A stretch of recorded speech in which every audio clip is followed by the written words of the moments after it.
Hi. Hi. I did a podcast with Duncan the other day in his room. We're doing a couple of podcasts. And he says to me, I've been getting some mail from my listeners about you. I go, oh gosh. Really? Yeah, they're saying you're like very gruff towards me. And I go, really? There's enough, well, only because there's a message board associated with my podcast. And so for some reason, people just feel like they can say whatever they want on a message board. And so, yeah, sometimes people are like, oh, that Raghu, he's gruff, he cuts you off, he's how can, but exactly. But I think it's ridiculous because I know you, I love you, you're one of the sweetest people I know.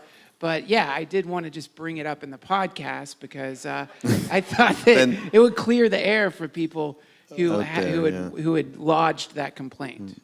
Well, if it continues, I want you to point it out to me. But you're allowed to be gruff. I mean, that's the thing that I was saying, or that we were trying to talk about on the podcast, is that you and Lama Surya and Ram Dass and anyone who has managed to get into the trap of being a teacher, people want you to be a certain way. And the moment that you go diverge in the slightest from that way that they want you to be, you become a demon in their mind. And I think that must be a really heavy burden to have to carry around with you, to think that there's so many people expecting you to be some way when you get to be whichever way you want. All right, well, how about this one? Because I needed to confess with somebody, so it's going to be you, publicly. Please. I was going to the bathroom here last night. Okay. And there was a line. Okay. And suddenly the door opened, and somebody was in front of me, but I went around them because I wanted to get it over with as quickly as possible.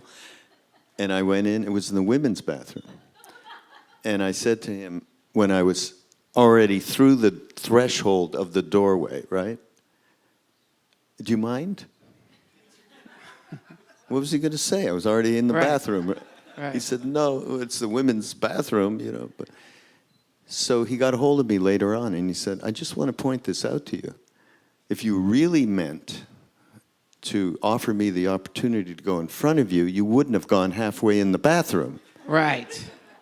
And I just thought, you're absolutely right. And here's another case of, remember how we talk about what's the point of these decades for me of treading the spiritual path and doing practices if we can't be kind, compassionate, and loving to people and care about them? You see, I've completely failed. I feel like you. Wait, what? No applause! Do not applaud that. No, but, I mean, you're always complaining like that. I know. I know. But this is what you just said is, what's the point, right? And I think that's where you start getting into trouble every single time, is when you start thinking, what's the point to this? Because anything that you're doing, no matter what it may be, if you really sit down with it and start thinking, what's the point of this? Ultimately, it seems completely meaningless and pointless. What are you talking about? See, that's what people complain about. That was it. No, what I mean is, okay, let's take the, there's that great poem I really like, I don't have it memorized, but the poem, it's Ozymandias. Do you guys know this poem? So that basically somebody is out in the middle of the desert and finds this broken, in the poem, it finds this broken, just the legs of some statue. And written at the base is, my name is Ozymandias, King of Kings. Behold my works, ye mighty, and despair. And it's just nothing but a broken piece of a statue. And so anytime you think that you're doing anything, whatever it may be, no matter how grand or great or little or whatever, over the course of time, everything will be completely erased and vanquished. So what's the point? There really isn't a point. There can't be a point. And the moment you start doing something for a point, that's when you start going a little crazy. It's so much more fun to be pointless than to have a point. I thought these digital Thanks. podcasts would be forever, though. No. No? No, the sun's gonna supernova.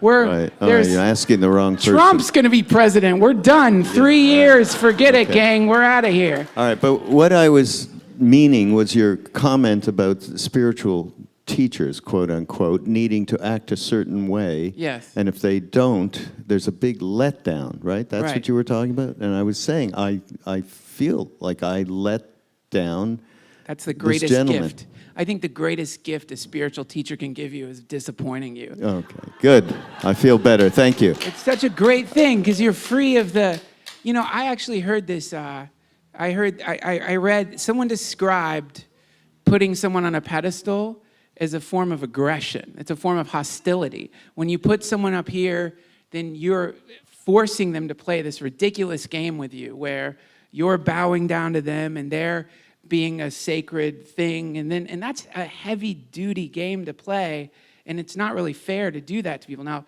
I think that's kind of the great sacrifice of the guru, is that this is a person who's made the decision to play that role completely, and this is why Neem Karoli Baba, and I don't know how many of you guys read about him, but it's very funny because he was always trying to escape from you guys. He was always trying to get away.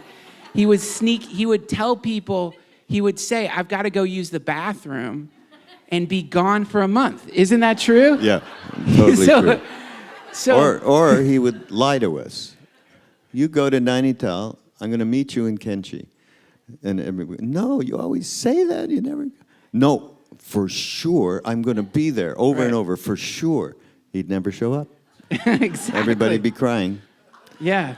So yeah, he did that all the time. So that's the guru, and he's like, this is terrible. I got to get a break from time to time.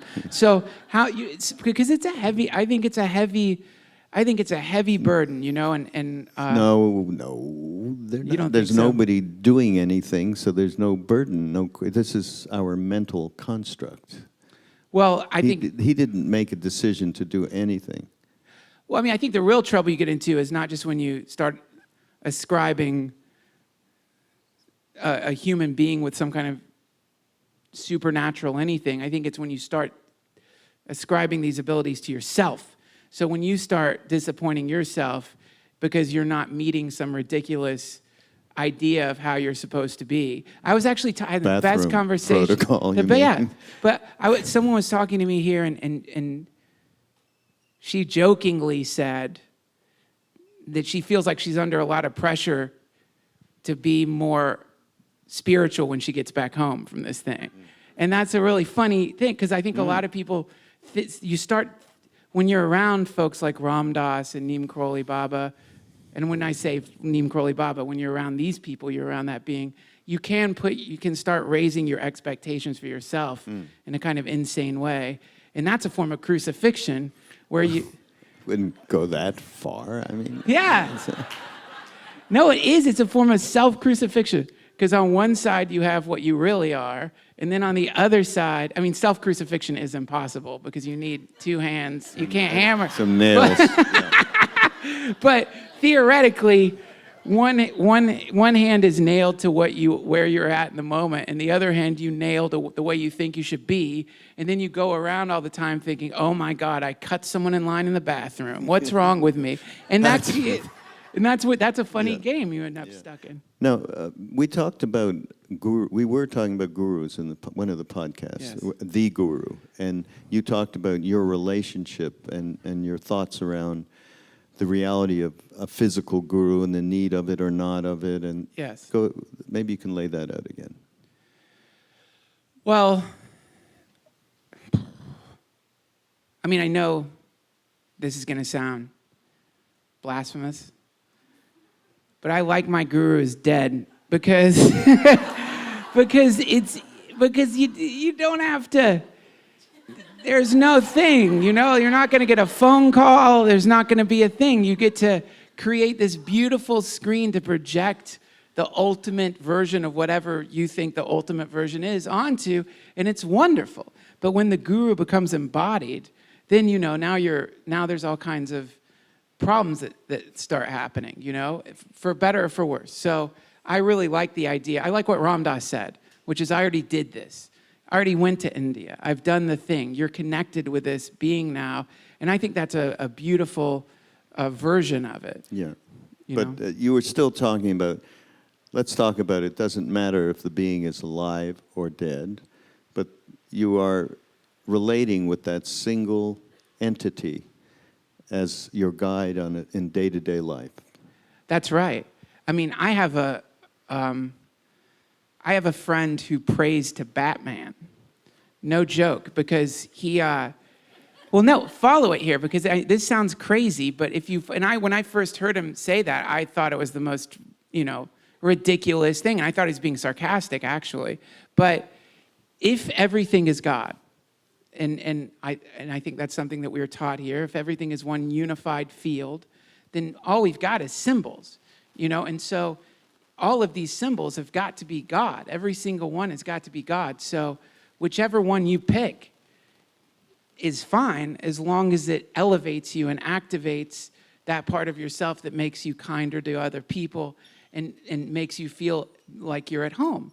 So I think that there's a lot of different symbols to choose from, and some of them are going to be very effective for some people, and some of them aren't going to be effective at all. For example, some people, when they see Neem Karoli Baba in my house, they're like, why do you have that picture there? And they think it's ridiculous. They think it's, or they just seem embarrassed a little bit. Well, that's not for them. But these are the same people who will go on and on in the most passionate, excited way about baseball. They'll get so into it. And this is the verse in the Bhagavad Gita where, and it's a crazy verse because Krishna says, whatever it is that you choose to worship, there I will be, and I will make your faith strong. And that's a very intense thing to say, because it means that, because what this does is it eliminates the ability to try to get someone to talk about God using your symbol system. Because if someone loves baseball, their job, HBO, Game of Thrones, whatever it may be, when they're talking about that, that's how they're connecting to what makes them happy in the universe. Huge jump there that you're going to relate it to the guru. And it calls for some help now. Oh, we have to get a llama up here to Yeah, fix what I just did. let's get a llama up here, okay?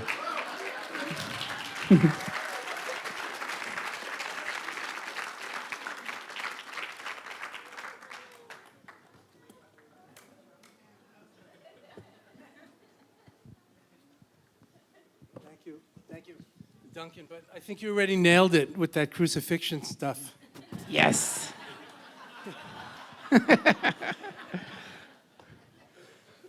I don't know what you're talking about, really. The true guru. Yes. Can it be Batman or a baseball game? Because the one manifests as everything. That's what he's saying. Yes, it could be, but it usually isn't.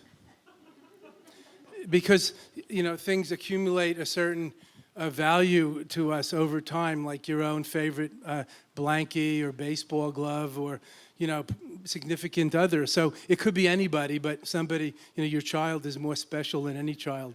So your guru is a special, like your parent, it's a special connection for many reasons, different than other adults who are around. So if you, for example, kill your parent, it's a much worse karma than just killing somebody.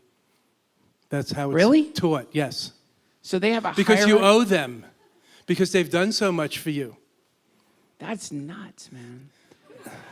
But let me go on. And now I'm going to say something. Because what if it's somebody else's parent? Of course it is. But it's worse karma for them to kill them than for you to kill them. Who invented this system? That's ridiculous. Like, Well, there's karmic points for something. Like, There's first-degree murder, there's second-degree, there's manslaughter, Worst there's is killing your guru. accidental. Killing the guru is worse than, killing just anybody because of what they've done for you. right. So, but let me on the other hand take up your point, which was very well taken about the unified theory and God is in everything. Therefore, and I hate to say this because I know what he's going to do with this Tibetan, teaching. One of the great stories of Tibetan Buddhism is called the old lady and the dog's tooth. You can read this in my book of Tibetan teaching tales. But it's a very famous story. Every Lama will tell it. But to make a long story short, there's a old lady with a lot of faith, means illiterate, not learned, not meditating. Old lady with a lot of faith in a village in Tibet. Her son's a trader. He goes to India. She says, bring me back a relic of the Buddhist tooth so I can put it on my altar. And he goes, and it takes months, and he comes back, and he forgets. So along the way, as he approaches, he picks up a tooth out of the skull bone, the jawbone of a dog along the road. And he brings it to her, wrapped in some Benares brocade from his trip to India. And she puts it on the altar and bows and prays and circumambulates and invites all her neighbors to come and feeds them and loves them. And they all pray together. And they start to all get enlightened together because faith, because of attention, because of all what they put into it. Right. It could have been the tooth. It could have been, a piece of hair. It could even have been the Buddha's bone. Right. But not that different in the bigger sense. Yeah. So I hate to say it, so that agrees with your theory that praying to Batman could be good. See? But however, if you pray to somebody who, has moved you before, it may move you more in the long run. Not just making up your own. It may, very well. Yeah, and I don't mean just make something up. I mean, this is the thing we were talking about a little bit earlier today, and I wanted to talk with you about this.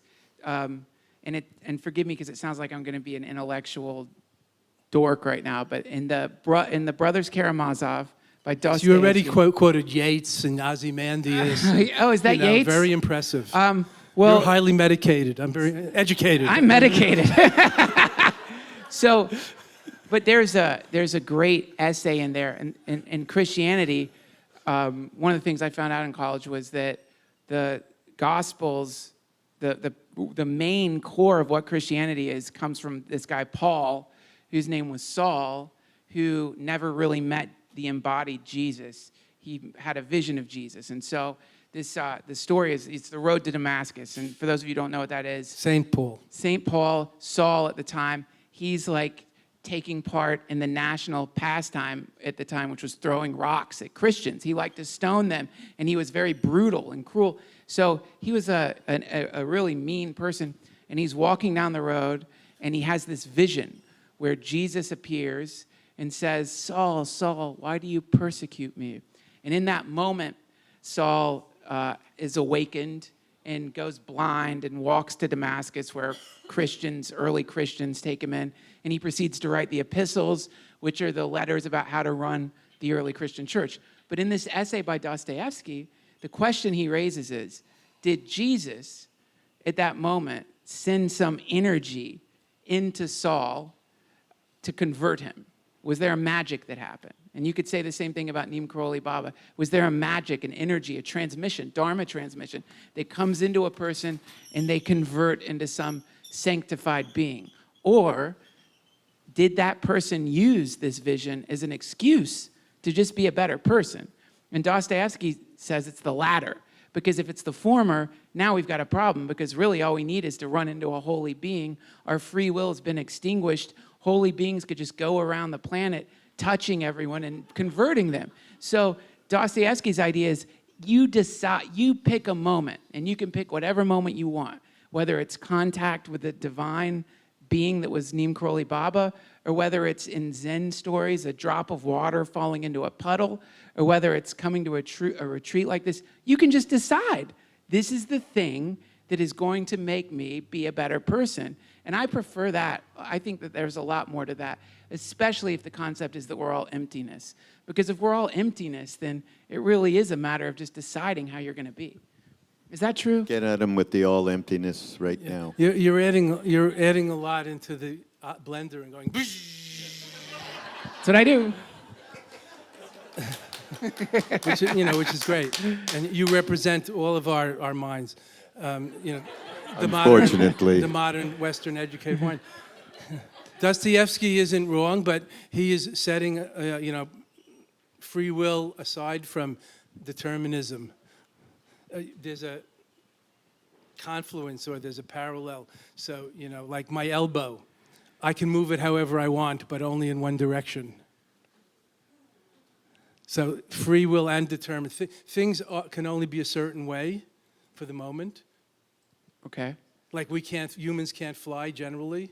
Right. Birds can, but still we can do more than we think. So I think the experience, the famous epiphany on the road to Damascus, where Saul, the tax collector, the persecutor, arose as Paul transformed, it's not exactly like Jesus is sitting up somewhere sending an energy mail, like an email burst at Saul, Right. and not at Bob, Tom, and Sarah down the road. But because in the timeless, it's not happening that way. Like Maharaji didn't particularly sit up in the mountains thinking, I'm pulling in Ram Dass and in order Bhagwan Das and Ram Das and Rameshwar Das. No, but in his heart, serving Ram out of time, pulling in all out of time. Transpersonally, not personally, individually, just focusing on one person only. If you see what I'm saying. Absolutely. And So Jesus is an archetype or represents a more personal God, so we can relate to him rather than the formless God. But it doesn't mean Jesus is that personal either. It's a transpersonal principle. Even if he's dead, it still can work. Not that he's, like people often ask me, I'm a Tibetan Lama, they're always asking me about Tibetan Book of the Dead, Bardo, after death, before birth, rebirth, dreams. They say, I had a dream about you last night. It was this night. Did you send it to me? right. I said, have we met before? Do I have your dream email address? But on the other hand, I don't want to say no. If they feel like they got it from the lineage, sure. Not me personally. Sure, it sounds good. But then what do you do with that? That's where the action is. Right. I mean, that is the big question. What do you do with that? That's it. How do you become a better person? Just deciding I'm going to become a better person because Batman is a superhero. Our will is not strong enough to do that. I think we need a little help from, self-power, I mentioned this the other, and other power, Batman or something outside. Like Maharaji Ram Dass inspires us, so we kneel in front of him instead of kneeling in front of, I don't know, this water bucket. Right. And they seem to do a little more. It's not that everything is empty and equal exactly. In essence, all things are unified field, but in function, they're all different and distinct. See, the relative and the absolute. You like to go to the absolute and everything gets churned in that particular thing. But the relative is the human thing that you're here. You're getting from Ram Dass, whatever, right? From the very beginning when you did that Right. Skype with him. Yes. Right? That's really what it's all about. It's amazing, and I love it, and all of the, I mean, it's incredible. I even get to be up here with you guys. But what you're talking about, I've heard it described. Prabhupada, the founder of the Hare Krishnas, said it's like deities are like mailboxes. Like you can't just shove your mail in a cave somewhere. No one's going to pick it up. You got to. So, and I on one level I understand what he's saying, but then on another level it creates this hilarious metaphysical system of deities connected in some way to Krishna, who's like a telephone operator, who's getting authentic prayers and other prayers aren't coming through. And then you get on this slippery slope where everything becomes absurd. And Everything is absurd from that point of view. right. Well, I think it functions on, and this is what the other thing. Which is thought, the thinking point of view, that sets things against each other. That's not the unified field in which everything is possible, where nothing happens and everything is at the same time. This is why I like what Ram Dass talks about, where these things are all happening on every level. So on one level, we have Neem Karoli Baba, a messenger of the divine, maybe an avatar, who knows, who drew to him a certain group of people that, and it's really interesting what he did too. I just read this very poignant thing. There's that terrible fire happening in Canada, and I didn't know this, but I think pine trees, when a fire is coming, they drop all of their seed to the ground because they know they're about to die, and all the seed falls down. Yeah, and then when the fire burns through, the trees grow again. So it's really cool. I was thinking, oh, that's Neem Karoli Baba. He like knew that he was going to exit the universe or that part of the universe, and he dropped all of these seeds, and they all grew into this satsang. And I think that's super cool. So on one level, that's what we have going on, and then, but that's cool. It's a good Thanks. story. I like Super it. cool. Yeah. But maybe on another level. I feel like a wet seed in the hot, blind earth. I'm quoting Faulkner. A wet seed in the hot, blind earth. Oh, wow, that's cool. That's beyond will, but very fertile, you see? So it's not just that Jesus decided to, or somebody come into your dream. Didn't just decide to come into your dream. It's not that personal or rational. But the intent, the timeless intent is there. Like Maharaji's timeless intent to serve, to love, serve, and remember. Right. And then that has its natural outflows as we approach, if we, your different images about the messages, the prayers, the mail. Yeah. Timeless intent coming from complete empty place, which is the love Ram Dass was talking about to us when we did that thing the other day. So that's really it. I have a question. Sir. I'll try not to be gruff with you. I get the same kind of thing. You do? I know. That's why we're compatriots. You have been, I don't think I know anyone else in my life that has been, now many people have been with great teachers, and especially in the Tibetan tradition, there's a lot of great teachers. More so, I would say, than any other tradition on the planet today that I know. Lama Surya Das, he met Neem Karoli Baba, he met Maharaji, and then subsequently met, particularly, and I really want you to talk about him, because he met the 16th Karmapa. For those of you who don't know, the succession in Tibetan Buddhism is the Dalai Lama, Panchen Lama, and Karmapa. And Karmapa, I think, is the oldest ongoing reincarnate Lama. And when so in early 80s, I was in LA and he was doing a black hat ceremony, and I met him. I was in a line to go and get the blessing. And when I got about 6 feet away, I just got hit by this powerful vibration. And my first thought was, oh shit, that's Maharaji. It was the same spacious, empty, full of love. Those are the only words that I can think of, and they don't really say it all, that I felt then. So they called these, did they not refer to him as a Siddha, 16th? Yes, yeah. Mahasiddha. Yeah. They considered him a Mahasiddha, a great enlightened one with powers and abilities far beyond those of mortal monks. Right. Like what? Like, You can't just say that and not follow it with something. like the 8 cities ascribed to the Buddhas, like clairvoyance, clairaudience, telekinesis, healing, knowing past and future lives, and so on. So, of course, me being a New York skeptic, I asked the same questions as you. Like, does he know, Fortran or Latin? Because I'm 22 years old, a young whippersnapper, like you. And and they said, no, that the enlightened ones know everything they need to know to help you get enlightened. They know all of everything about, not Latin. So there's no contradiction there. So he could, like the stories about Maharaji, which we all have, read minds and other things. But he made predictions to me that came true, and others.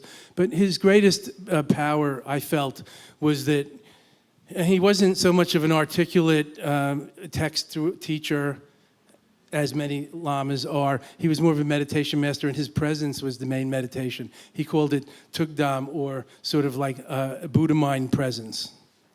Not concentration, not loving kindness. And just doing that with him was unbelievable, and he kind of showed me, he mirrored that in me myself. So I found out, holy crap, who does he think he is? Who do I think I'm not?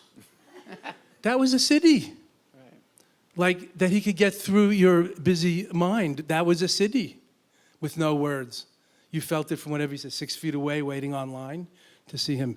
So he had a lot of these spiritual powers that could help us. And it was besides being lovey and fun and spontaneous. But interestingly now, not to say all positive like Pollyanna, all the lamas, everybody revered him. At his cremation, They could not find anybody who would like the cremation pyre of the thousands of people who were there because everybody owed him so much. They had to find some rickshaw driver from India. Not joking. Wow. That must have been a weird conversation. I'm sure. And but what I want to say was all the lamas were intimidated by him because why?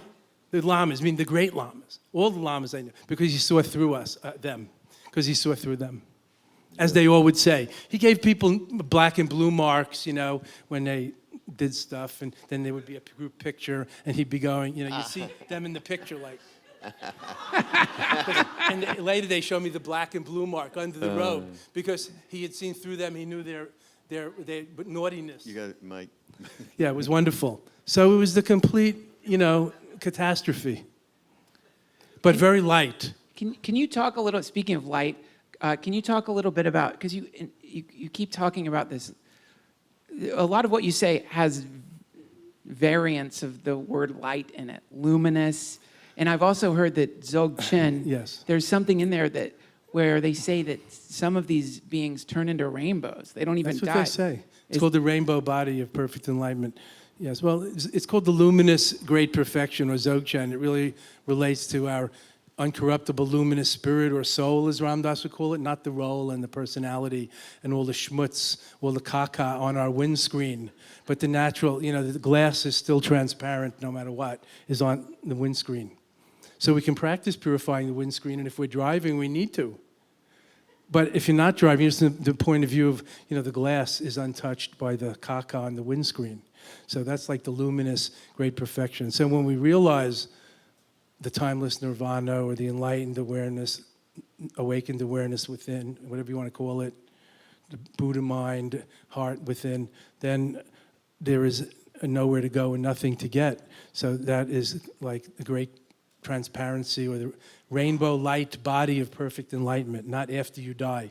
You realize this whole world is the rainbow light body of perfect enlightenment, not just you. That's why they say their bodies turn into a rainbow, because they're identified as they are like the whole world. So this is not to be taken literally, because when someone... Tibetans take it literally, but I'm not a Tibetan. The person who told me seemed as though he'd seen it happen before. And Yes, they say. Have you ever seen anything like that?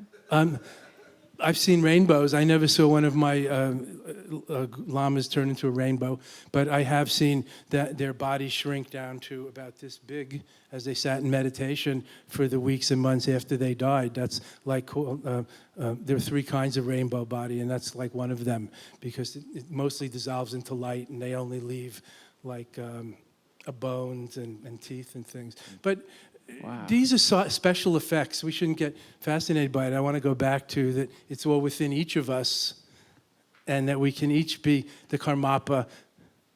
We can each be, Paul, and usher in the kingdom of heaven, not just wait to get whacked by a stroke or an epileptic fit or a flash of grace on a road to Damascus.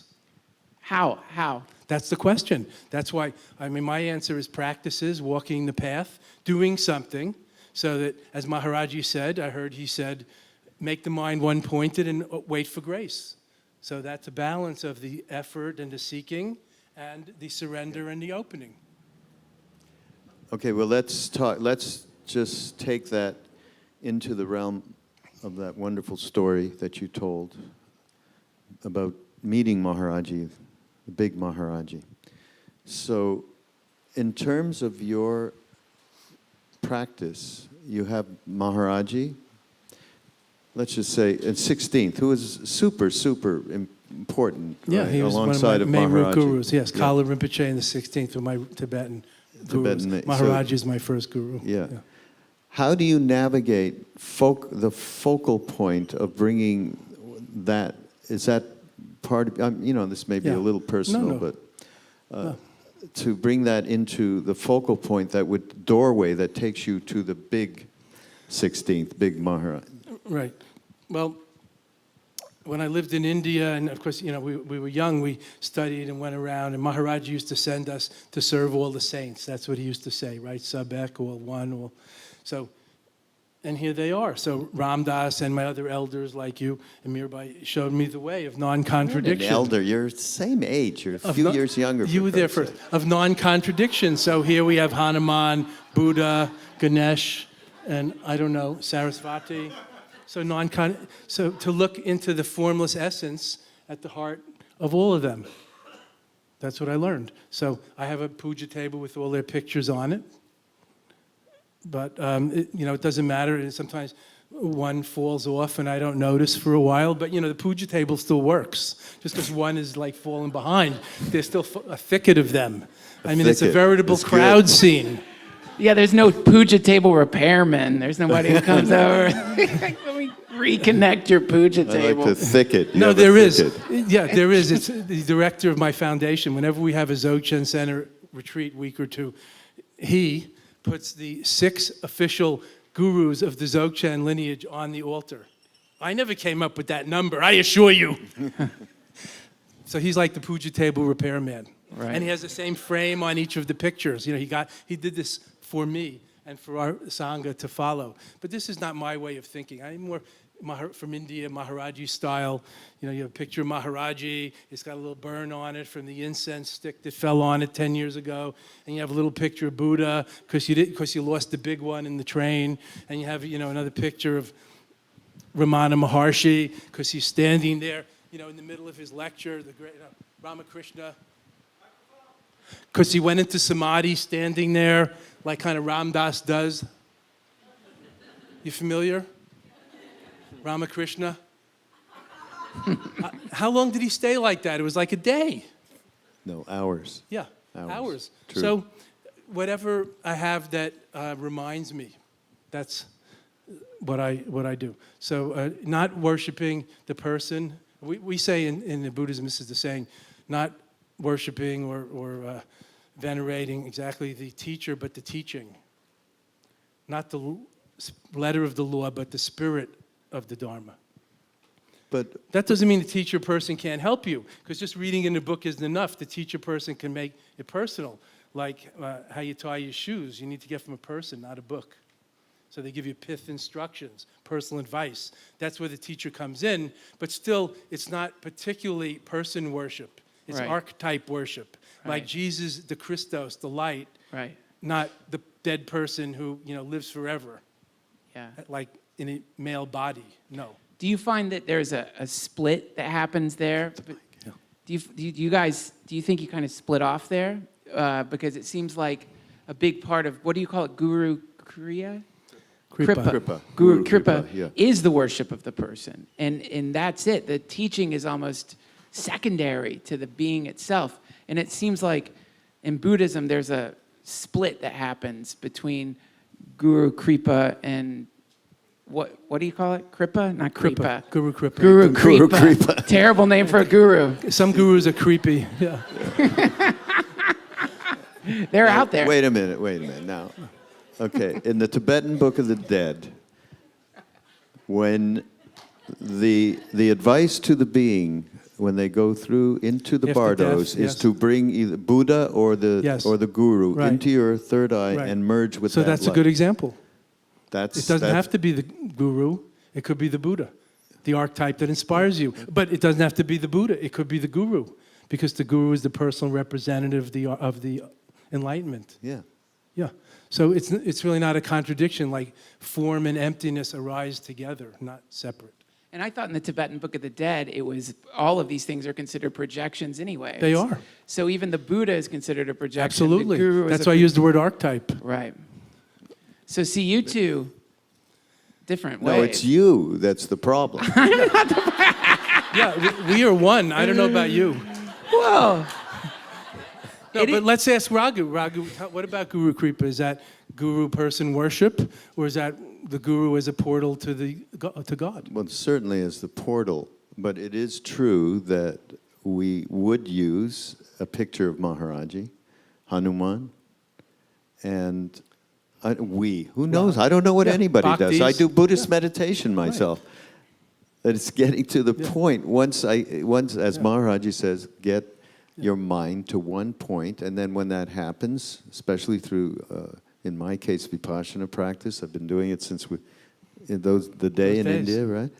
And at that point, it's the big Maharaji, but there may be a point at which that moment that we've talked about, being in that present moment where there's no past, or you're not thinking about past or future, you're not thinking about yourself, right? You're just laying in that wonderful hot tub moment, right? Yeah. With it. And so that moment will come through that feeling that I had being with him, that is there all the time for me. And then it's big Maharaji, but I'm using the form in the moment to go beyond it. Yeah. So, and I know where you're coming from, and we all come from a similar place.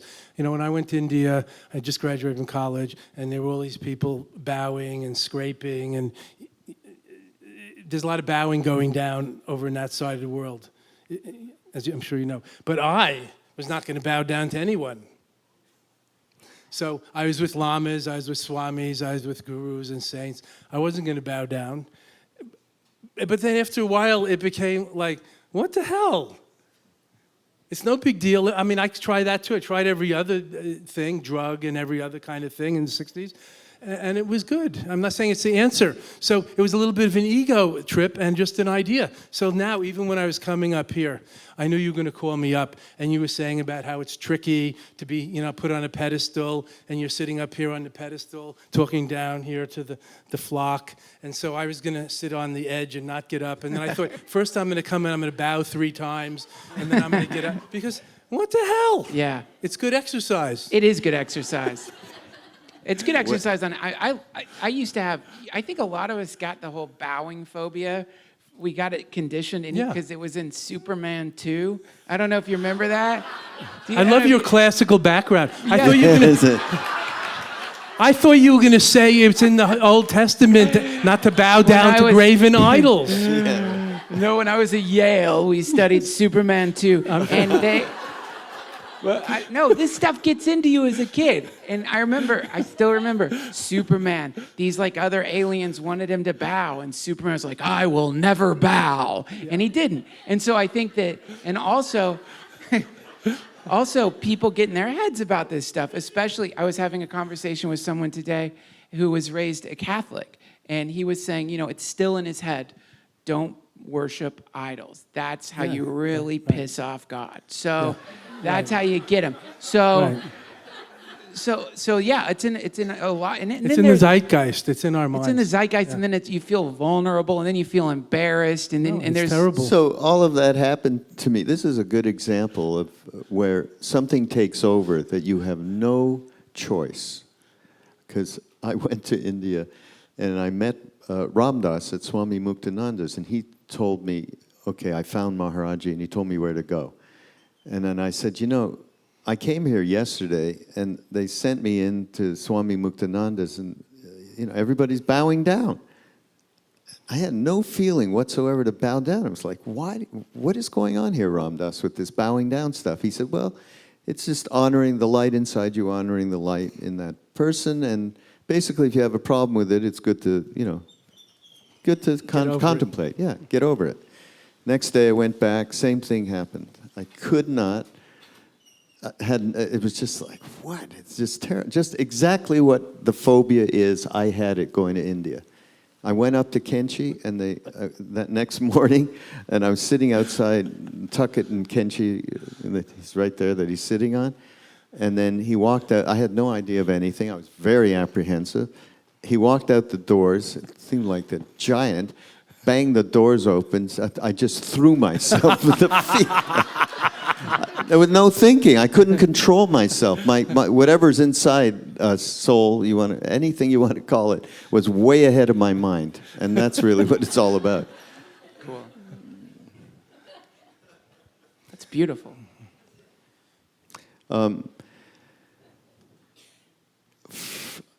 I asked about the 16th, you know, because every time I do a podcast with you, do you know I'm always turning to say to you, and somehow you get into the up level thing. I want to know what it was like being with the 16th Karmapa story. Give me a story. in front of everybody. Okay. He was so meaningful. And then I met the 17th, and it's the first time I ever experienced the reality of whatever that thing goes from one thing, body to another. That was real. Feel like the same? Yeah. Even though he was 17 or Yeah. 20 years old? Yeah, he's like 28 years old when I met him. Yeah. Yes.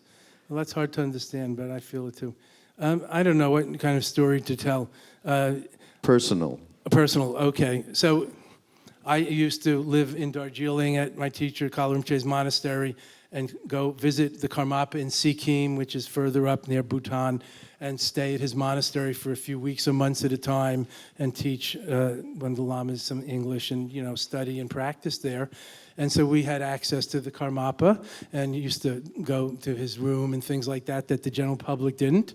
So my friend and I, an American guy named Brian, another tallish American, this will bear in the story, all Asians are short, all Americans are tall. So just the picture. So the Karmapa's sitting on the floor. We're sitting on the floor. We're hanging out. There's a translator. We're fooling around, just having tea. You're all sitting on the floor. He's not in his throne. Or No, he's we're not in on his the bedroom. In his bedroom, yeah. Yeah. And, he's playing with us like Maharaji would play with the little, rascals, not so much giving darshan to a big crowd, right, as Karmapa did also from his teaching seat. And there was a knock on the door, and somebody said, "Shh, shh, shh, Minister, Delhi." And so, we understood like somebody important was coming, VIP. So Brian and I said, "Should we go?" And he said, "No." He said, "Sit." So he got up on his bed and crossed his legs. And he didn't get especially dressed up, but he became a more like the Lama dignitary, head of the monastery in lineage, receiving dignified guests from the Indian government. So 4 or 5 of them came in, and they didn't bow, and they came in and they namaskared, and then they were shown to seats around the room. So we were sitting on the floor. And they started to talk and tell how many, something sounded very important. Anyway, I couldn't understand all of it in Hindi and English and a little in Tibetan, but I'll get to the point. The big shots, the 2 hippie disciples, and the great Lama Karmapa, he kind of cut off them telling about whatever they were telling about their big doings or armies or, whatever it was that was very big and important. And he pointed at us and he said, "These guys are very tall, they're from America. I bet they can take out that light bulb from the ceiling." And Brian and I looked at each other and was like, "What the hell? What's going on? What are we, the pet dogs?" Yeah, we are. Good. What a privilege. Karmapa wants us to stand up and show how tall we are. So Brian stands up and he goes like this. It's India, so there's a bulb in the ceiling. There's no lampshade. There's no, it's not that high. Brian's 6'3", I'm 6'. And he gets it, and he's going to give it to Karmapa. Karmapa says, "No, give it to him." So he gives it to me. Saying Karmapa points at me. He says, "Now you go and put it back in." So I unfold from the floor, and I reach up. I hardly have to strain, And I'm in my white pajama pants and white Indian shirt, with my 3 or 4 mala beads hanging out. And these people are in general uniforms, suits and saris from Delhi and the Indian capitals.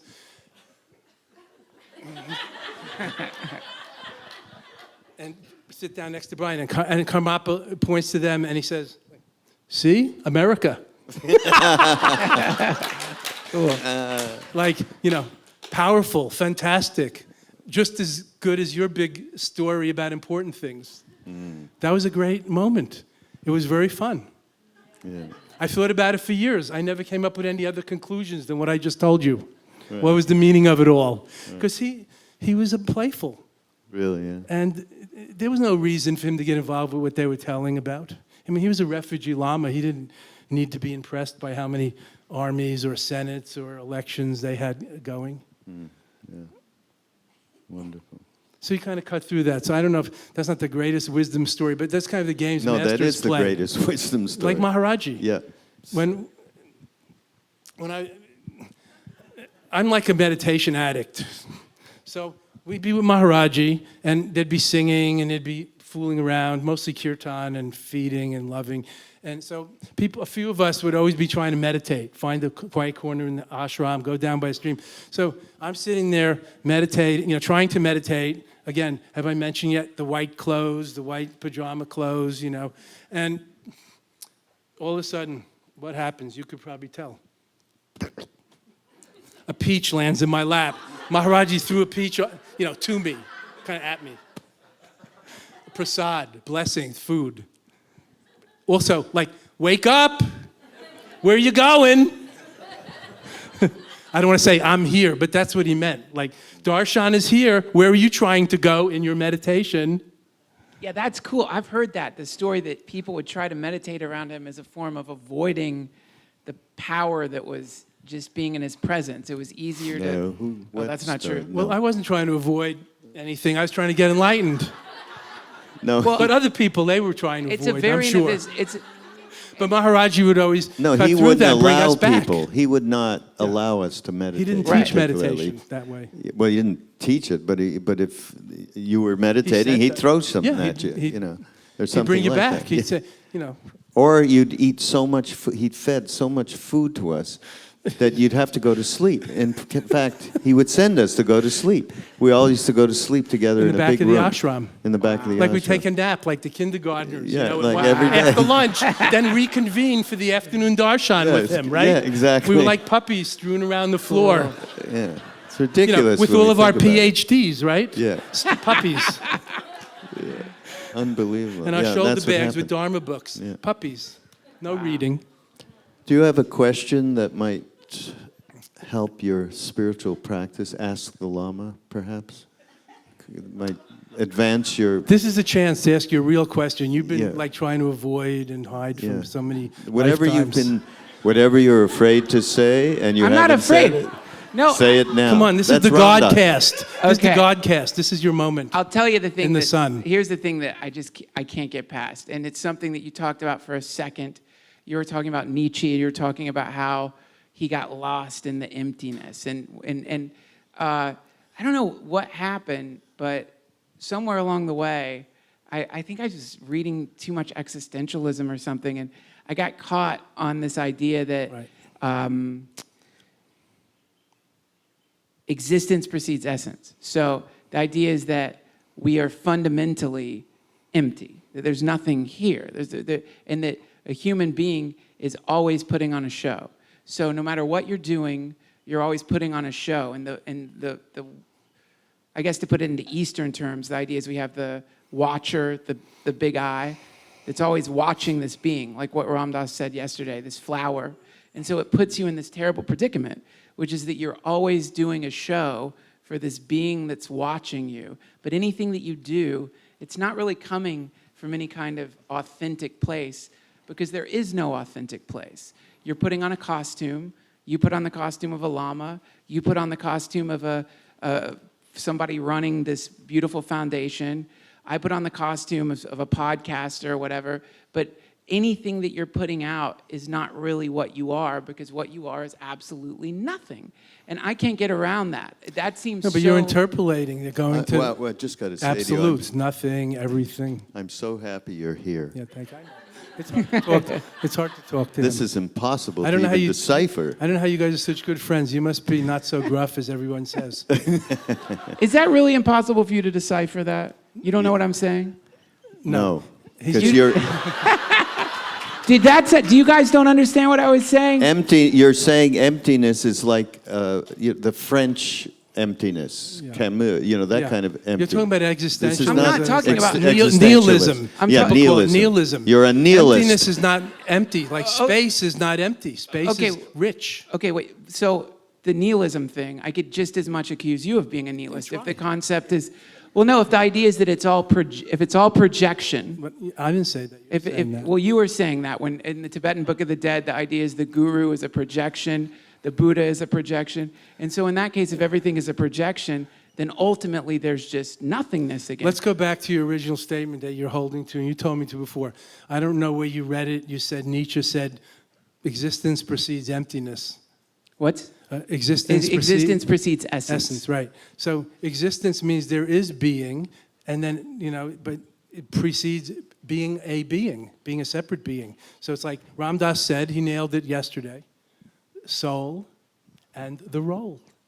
Right. Soul precedes the role, but they're inseparable, like yin and yang also. But if you want to talk about precedes, which is not the Eastern way of circular thinking, it's the Western way of linear thinking. Right. But soul and role. So you think that there is a soul? I'm using Ram Dass's words.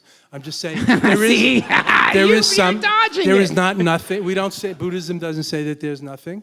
It's called the unconditioned, the true nature of all temporary conditions. Right. That's when you touch the stream of nirvana. It's called the stream of nirvana, of the unconditioned. Right. It ain't nothing. It's really something, ain't it? It's nothing. Well, yeah. Well, I mean, I think that it's we could say that it's something, but It's not a thing, but it's not a nihilistic, empty vacuum chamber. well, I mean, I don't think of this clearly isn't a vacuum chamber. We are in a place, but I keep coming back to this empty spot that is unrelenting, and I don't mean that in a bad way. I just mean it doesn't seem to be changing. This doesn't mean I'm not happy and that I don't experience moments of love or joy or bliss. But empty is that love that holds the moment, that is the essence of the moment. Empty is also, in the Tibetan tradition, philosophy, empty of self. Yeah. It means Empty open, of- infinite, Yeah. light, luminous. It's like the bubble has burst in the sea, but it didn't disappear. If the water is still there, or the wave in the sea, it doesn't die. yeah, I don't. The wave doesn't die. You're unborn and undying. I know you've heard this, but Yes. let me cut right to the chase here, because time is short. Okay. And what happens here at the kind of poly stays here. We're alone here. Thinking can't figure this out.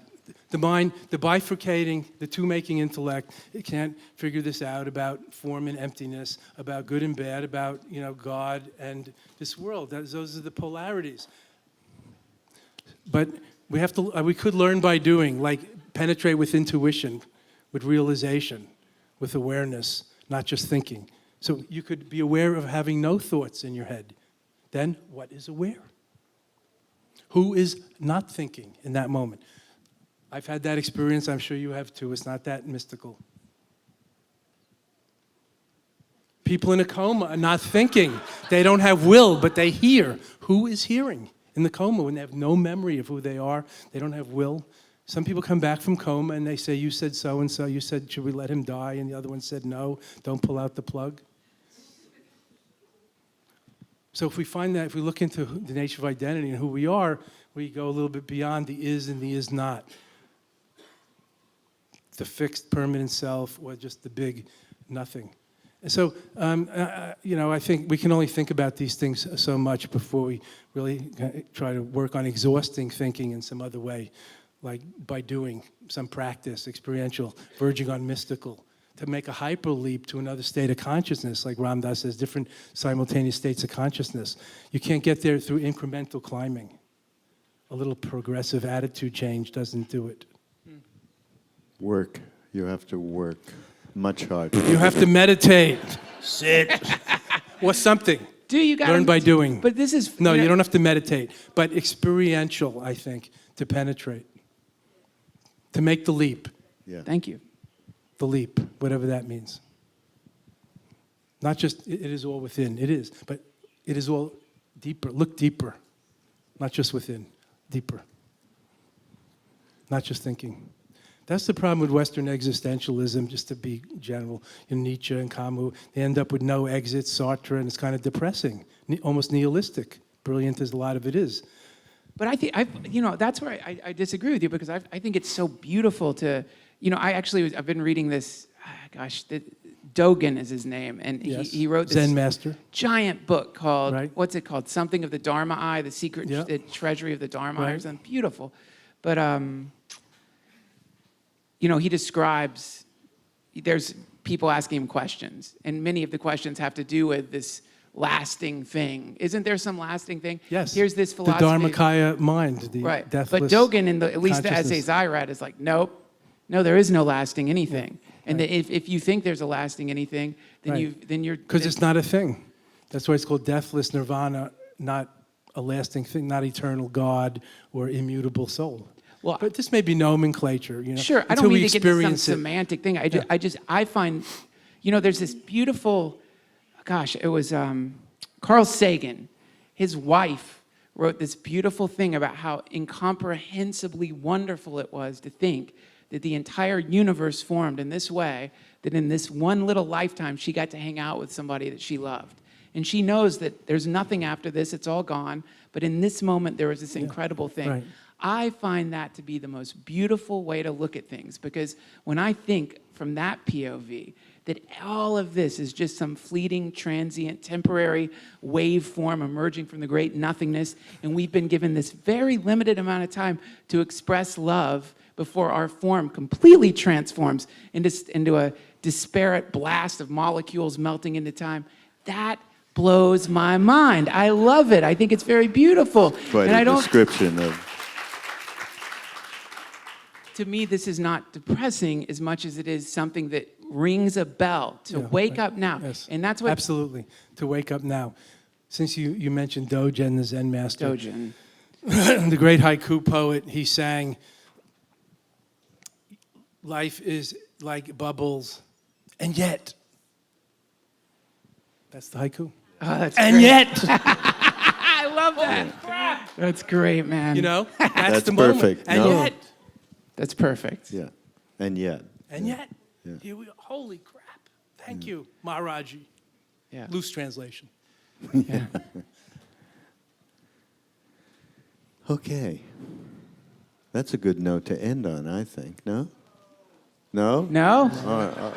They want All right, something well, else. okay. Why don't we ask questions? Why don't Okay, they you have ask a couple us of questions? questions. Okay, let's see. Mike, do you want to give someone a mic? Oh, we got it. Okay. Well, if you What- ask, I'll say it. What Yeah, was go your ahead. question? We'll repeat the question. You raised your hand? Yeah, come up here and turn around and share. Okay. I'll try not to puke on the puja table. Happy Mother's Day. Your mom Hold the loves you. mic up close to you. Hold it up here. There you go. Happy Mother's Day, Duncan. Your mommy loves you so much. I had spent, I've listened to way too much. I've listened to way too much of Ram Dass and like an embarrassing amount of Duncan. And I've had all of these feelings, all of these devotional, weird feelings, and I've had a pretty rough life. It hasn't been easy. And anyways, for whatever reason, on the way here, for the last month or something, every time I thought about coming here, I'd be driving my car or something, and I would just cry, and I'd cry and cry. And I was feeling so uncomfortable because of how much affection I have for you, Duncan. It's so, and I want to just let you guys know ahead of time, I'm really good at fear for some reason. And so I just wanted to share a poem with you, Duncan. And I'm hoping that it'll, because I am really good at fear, I'm hoping that this will help you guys with your fear a little bit, and help you with your fear a little bit, and all of you with your fear a little bit. And it's awkward, and I'm sorry. Well, no, how brave of you. You're so brave. You came on the stage with a poem. I'm really high. It's That's easy. It's really oh, you high. are? Cool. It's easy with drugs. Okay. I'm sorry. This is really embarrassing. I'm so sorry. I would like to love you completely, though I know it is not me you are for. In fact, there are dimensions where we'd pair quite sweetly. But in this one, I just want to love you. I'm not asking for more. Should my eyes betray a twinkle, or should my cheeks start to glow? please ignore it entirely. I already know. This love is a secret between me and my heart. I'm giving myself permission to feel it without filling the part. Thank you. How very sweet. Nice. Thank you so much. That's very beautiful. Thank you. Thank you, China. Thank you. Anybody else? Oh, how about Mr. Trevor Hall?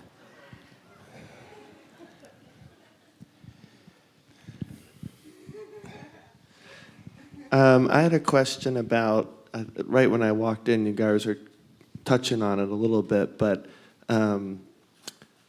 it has to do with, your path. And here Maharaji said, yeah, Sabak, it's all one. And we have, Lama Surya Das here. We have Mirabai, all these amazing teachers and everything. But my question has to do with, even though it is all one, I think there's like this thing in the soul that at least that wants to kind of devote yourself to one thing. And I think I don't know, maybe there is the danger of, not danger, but like, you kind of get romantically involved with all these different paths, and is there a danger of like not making any progress? It's like if you have a shovel and you're like, you want to dig deep, but I'm going to dig a hole here, and then you dig a hole here, and you don't really get that deep because you keep bouncing around. How, I don't know, like Lama Surya Das, your path. Well, I don't want to talk about tell you what your path is, but it's your inclination is towards Buddhism, and that's how you dug deep, but still you know what I'm trying to say? I don't know what I'm trying to say. Yes. Commitment is important. But a lot of these images, and sometimes we hear this, Trevor, maybe you read that, I heard it in the old days in India about digging the holes. But it depends why you're digging. If you're digging for exercise, you don't just have to always dig in the same hole. If you're digging to hit the water table, maybe it's good to dig in the same hole, but you could also dig somewhere else and hit the water table of the oneness that joins all the wells. So it's not as simple as they put it, as if you keep digging in different places, you will never get anywhere. My own Lama used to say, if you have to decide between Hinduism and Buddhism, otherwise it's like sewing with a needle with 2 points. Meaning sewing, but not pulling any string through and getting anything together. Cool. But that was like old traditional non-mobile society, pre-industrial thinking. We live in a very, postmodern zeitgeist where it's all integrated, or can be, so we don't really have to choose that way. So I myself, like him, like Ram Dass said, we do Buddhist meditation, but we do Hatha yoga, we practice Guru Kripa in the Bhakti tradition of Maharaji, Sri Ram, Hanuman, and so on. No contradiction, and not so much hung up on the different isms. Yeah, So commitment is very important, and sincerity, and attention and intention, I think, not the names and so much, and forms. Maharaji himself, when we got there, it was all about Christ. We had no idea that was going to happen. Jewish boys. Yeah, a lot of us were Jewish. That made it even more like, what? Wear your cross? What do you mean? Naming How do you someone Maria. meditate? Meditate like Christ. I just wanted a mantra. So, and then you going to the course, the Vipassana course? I don't even know about the course. Okay, I'm going to the course. So suddenly we had Christ, Hanuman, Buddha, and it just went on from there. We never got the teaching of all one was really what he gave us in terms of all of the traditions. And the one thing about Lama here, in terms of integrating, this is my opinion, by the way, in terms of integrating everything that he has integrated from many different teachers, not within Tibetan Buddhism even, to different traditions, and of course Maharaji, and is deep practice has allowed him, he's done, not to embarrass it, people know this, he's done 2 3-year, 3-month, 3-day meditation times, retreats in his life. And I think when he talks about and we talk about absolute necessity for practice, well, going that deep, I think you hit the water table. You hit that water table at some point there. And so all of these different traditions that he's involved with, really, the ability, it's just the big Maharaji in spades. Would that be correct? Jai Maharaj.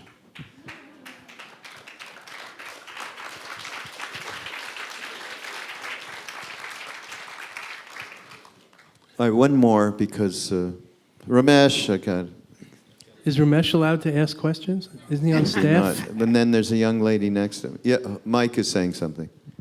Oh, he's already got somebody. All right, we'll have Thanks. So this has been really good, this session here, because it's something that I find really fascinating, the whole kind of intellectual debate and the interplay between the three of you is nice. Thank you. But here's my question. I was speaking a little bit with a gentleman before this, and it kind of touches a little bit of what Trevor was saying. It's something I also have some difficulty with. I like to read a lot about different paths and different ways to getting to God. But one of the things I find really curious, and I'm hoping that you guys can elaborate a little bit more on it, when you hear learned people being asked questions, one of the common threads that almost all of them have is they say, just stop reading. So, and I was looking at Parvati Marcus's book, and that was also one of the instructions of Maharaji was just that read less. And you find a lot of these people, for example, like Sadhguru, lately, he's talking, somebody was asking him a really detailed question about the Gita, and he said, I don't know, I've never read it. And so I wonder, how that works for the rest of us, right? So we're going around in this circle that Trevor mentions, where you're going from, oh, this is interesting, you look at this for a little bit, oh, this is interesting here, and you go to that. And isn't that keeping you from that? Is that not what these learned people are saying, is just put the books down and go inside? Maybe I have that wrong, but that's... As somebody who has no practice, I think I'm the person to answer that question. Jeez.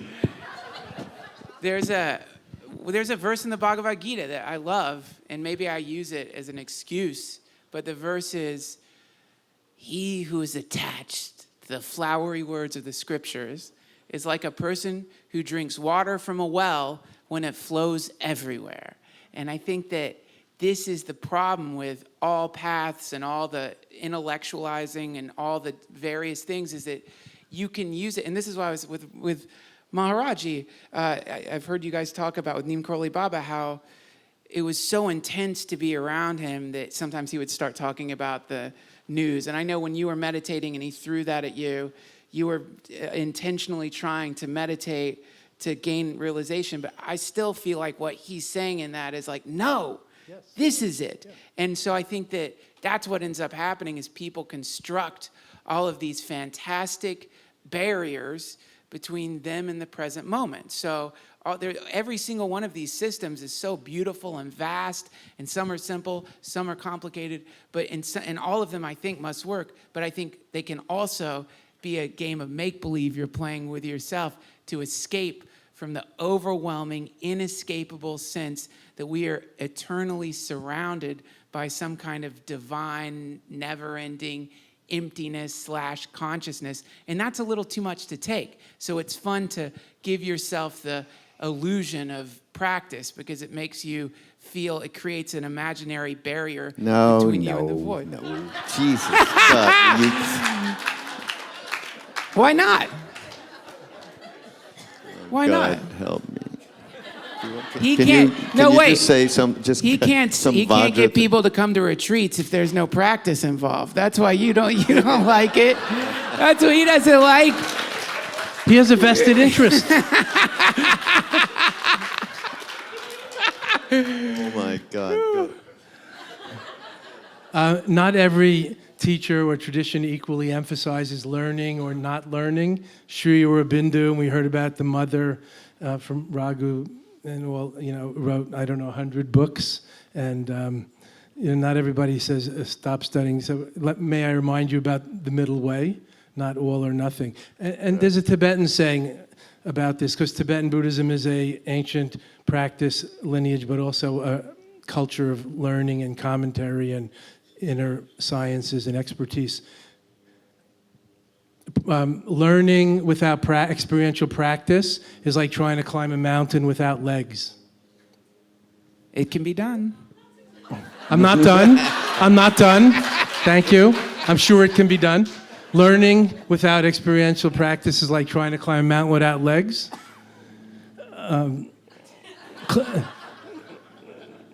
Practice without some theory or learning to back it up is like trying to climb a mountain without eyes. Because theory and practice goes together. If you learn how to meditate, if you learn how to do yoga, if you learn a musical instrument, in general, it helps you do it better, although there are self-learners, self-taught, obviously. So I think theory and practice goes together, and it's up to each of us, and the different paths emphasize it differently, not just everyone says, don't read or don't learn. In fact, since we love to tell stories here, I don't know if Ram Dass is here. I don't hear that much about this story. When I first met you guys in the winter of '72, when we were here and there in Allahabad, Krishna Das was still sleeping in I think it was a Volkswagen bus, but it might have been a Jeep van, which was filled with all of Ram Dass's holy books, hundreds that we all read constantly. So Ram Dass didn't just throw them out as soon as he met Maharaji. He was a studious professor-like guy his whole life, and so were we. So we studied, we practiced, we debated. Sometimes we were in a silent 10-day meditation retreat, no books, no radio, no internet, nothing. And other times we read, and Maharaji had us read the Ramayana, which is a book this big, in case you don't know, and other things, all day sometimes, read the Ramayana, etc. Not read everything about Hindu philosophy, but yes, a little of the Bhakti tradition, the Ramayana, the Gita, etc. Yeah, trust. It's about trust your intuition of what's right for you in the moment, not reading something somebody says that you shouldn't read anything. The experiential thing, that's the most important. Do you want to ask, because I know you wanted to, yes, you. What about Ramesh? Well, she's more important okay, than Ramesh. yes, she is.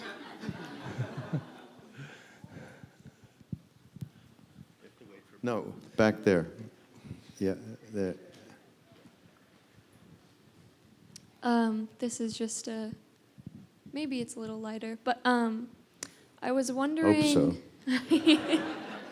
I was wondering, so for example, a lot of people are raised Christian or Catholic, but those deities, Deities, yeah. deities, okay, thank you, don't really resonate with them, but they may go on to be spiritual or religious later in life. I was just wondering for each of you, what was your first deity that, like, what was your gateway deity, if you will, that either like... Gateway deity, that's good. that, Well, certainly for many of us with Maharaji, Hanuman, the monkey god, because that was the first thing we learned chanting-wise was the Hanuman Chalisa and Sri Ram, Sita Ram.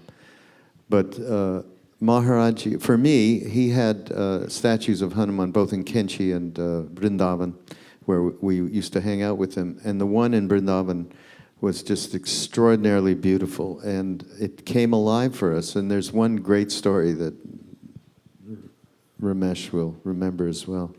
K.K. Shah, who is Ram Dass's like Indian brother, our mentor, he was visiting. There's a picture of this, okay? This isn't BS, Duncan. There's a picture of KK. Before Photoshop picture. It's before Photoshop. We saw it in 1971 or 2. Hanuman is looking straight out, the statue. KK was standing to the side. And you see in the picture the Murti's eyes looking at him to the side. Okay? Right? Is that true? Oh, come on. It's on Duncan's side now. No, I got it. Listen, I've got a deity story that's billions of times weirder than that one that happened to me.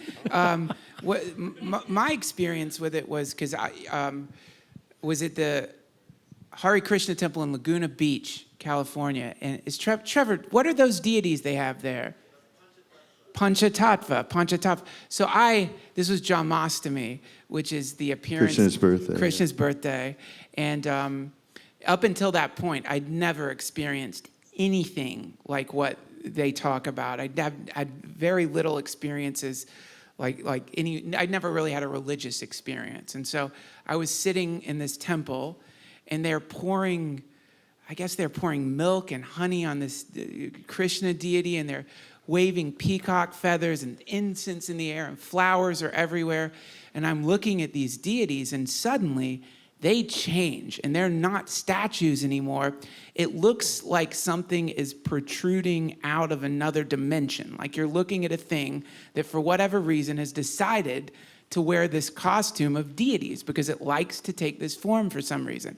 And I remember the way my brain tried to rationalize, or the first thought that came into my mind after seeing this, and meanwhile my body, it was shaking. That had never happened. So my body's shaking and this thing is happening. And my mind, the way it describes it is it thinks, oh, this is what it looks like inside a spaceship. Because, because it was so advanced. Because it was like being in the presence. It was like being a monkey that someone let into the space shuttle. It was that feeling of this is something so far beyond me. And so, yeah, that was the first experience that I had with a deity. That's way beyond KK's photo. Yeah. You're absolutely right. All right, Ramesh. Thanks. You have to end this. I don't know if this is going to be the end, but I really think we should clear up this craziness about emptiness, which Duncan is equating with non-existence. For instance, Roshi Joan translates that as boundlessness.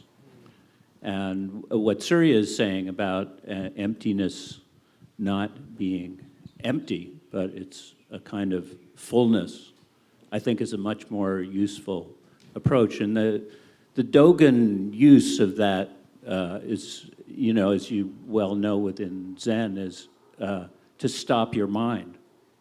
It's to stop the flow of conceptual, cursive thought that traps us in our mental conceptions of how we think it is. So it would be good to break through that one, I think. Yeah. Surya, do you want to go into that more? I think you had a useful approach to it. Well, I like what you said. Thank you. About emptiness is not nothing, and the fullness, the plenum void, as we call it, the luminous, the shining void, the infinite possibilities, the boundlessness that Roshi Joan talked about, kind of the oneness, if you like. It's empty of separate selfness. So it's the oneness. It opens to oneness beyond oneself. Empty of separate selfness. Empty of separate selfness. So it's a very freeing or liberating or blissful or infinite luminous consciousness. So let me just reprise, since he wanted to straighten this out. I mentioned this to you before. The Buddhist philosopher of the middle way, Nagarjuna, said, sad are those who are attached to material things and think they are what they seem to be. But much more pitiful are those who are attached to emptiness. They're much harder to help. Wow. That's because of nihilism. Very cool. Much harder to help. Yeah, fantastic. Can you end with the Zen thing or the bubbles? I love that so much, and I didn't. The bubbles? Yeah, the bubbles, and yeah. Oh yeah, yes. The haiku. The haiku poet Issa, who was more famous for Call his it that. thousands of poems about ticks and insects and, fleas, because he was a pauper. He said, the world, he lost his family in a famine and all. He had a Zen kind of poignance about him, appreciating things. He said, the world is like bubbles, and yet, yeah, here we are. wonderment, miraculous, imaho, We are here in the and yet. and yet. Yeah. Thank you, Maharaji. Thank you. Thank you. That Thank was you. amazing.